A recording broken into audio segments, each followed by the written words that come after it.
सुप्रभात बच्चों हम अपनी पाठ्य पुस्तक व्याकरण नयन के पाठ 16 विराम चिन्ह का अध्ययन कर रहे हैं।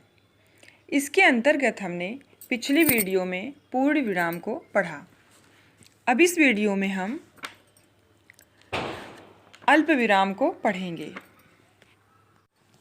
पढ़ते समय वाक्य में जहाँ थोड़े समय के लिए रुकना पड़े वहाँ इसे लगाया जाता है। जैसे वह परिश्रमी, ईमानदार, स्वस्थ एवं सच्चा है। हम अंग्रेजी, हिंदी, गणित और विज्ञान पढ़ते हैं। तो बच्चों आपने देखा कि पहले वाक्य में वह के बाद परिश्रमी, ईमानदार और स्वस्थ एवं सच्चा है। परिश्रमी के बाद हमने थोड़ा सा विराम लिया, ईमानदार के बाद भी हमने थोड़ा सा विराम लिया। तो इस थोड़े से विराम को, इस थोड़े से रुकने को, इस थोड़े से ठहराव के लिए यहाँ पर एक चिन्ह लगा हुआ है, छोटा सा चिन्ह। इसी चिन्ह को हम अल्प विराम कहते हैं। तो बच्चों क्या आपको पता है कि पूर्ण विराम की तरह से ही अल्प विराम का भी अगर उचित स्थान पर प्रयोग ना हुआ तो ये वाक्य का अर्थ ही बदल देते हैं। जैसे एक वाक्य है, रुको मत चलो। अब इसे हम पहले इस तरह से लिखते हैं, रुको मत चलो। इस वाक्य से पता चलता है कि रुकने के लिए कहा जा रहा है और इस वाक्य में रुको के बाद अल्प विराम को लगाया गया है। और अगर वाक्य को इस तरह से लिखा जाए कि रुको मत चलो, तो पता चलता है कि हमें रुकना नहीं है, चलना है। और इस वाक्य में रुको मत के बाद अल्प विराम लगाया गया है। तो बच्चों आपने देखा कि वाक्य में पूर्ण विराम और अल्प विराम को समझना कितना महत्वपूर्ण है। आइए जानते हैं कुछ ऐसे ही और विराम चिन्हों को जिनसे वाक्य का भाव स्पष्ट होता है। प्रश्नवाचक चिन्ह, क्वेश्चन मार्क। इसे प्रश्नवाचक वाक्यों के अंत में लगाया जाता है। जैसे तुम कब आए और तुम कहाँ जा रहे हो। जब हमें किसी से कुछ प्रश्न पूछना हो हम तब इन चिन्हों का प्रयोग करते हैं। मान लीजिए इसमें तो प्रश्नवाचक शब्द भी रखे गए हैं, जैसे कब और कहाँ। लेकिन कभी कभार क्या होता है कि एक साधारण वाक्य को भी इस प्रश्नवाचक चिन्ह के लगा करके प्रश्नवाचक वाक्य बना दिया जाता है। जैसे तुम जा रहे हो, यह एक साधारण वाक्य है, लेकिन अगर इस पूर्ण विराम को हटाकर हम यहाँ पर क्वेश्चन मार्क रख देते हैं, प्रश्नवाचक चिन्ह रख देते हैं, तो ये एक प्रश्न पूछने जैसा हो गया कि तुम जा रहे हो। तो बच्चों इस तरह से प्रश्नवाचक शब्दों का होना ही जरूरी नहीं है।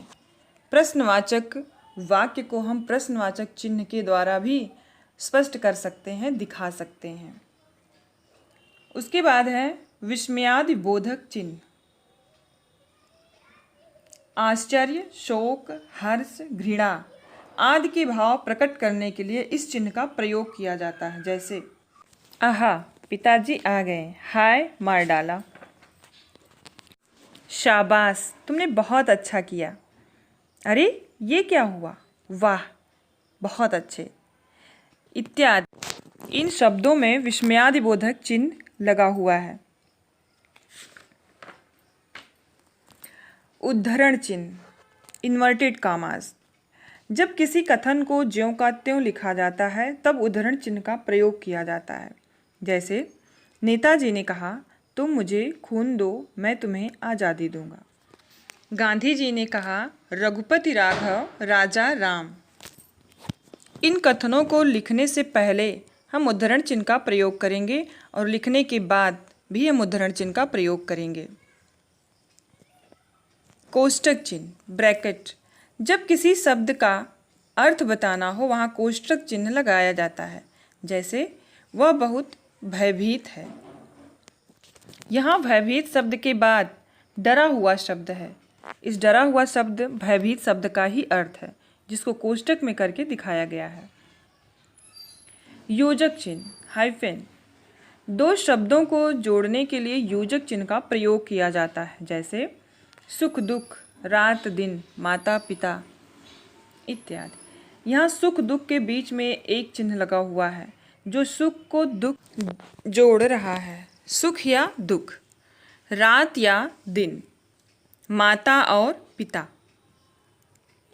तो बच्चों ये रहे हमारे विराम चिन्ह। हिंदी भाषा में विराम चिन्हों का बहुत महत्व है। आइए इसको एक बार फिर से दोहरा लेते हैं। वाक्य पढ़ते या लिखते समय रुकने के लिए जिन चिन्हों का प्रयोग किया जाता है उन्हें विराम चिन्ह कहते हैं।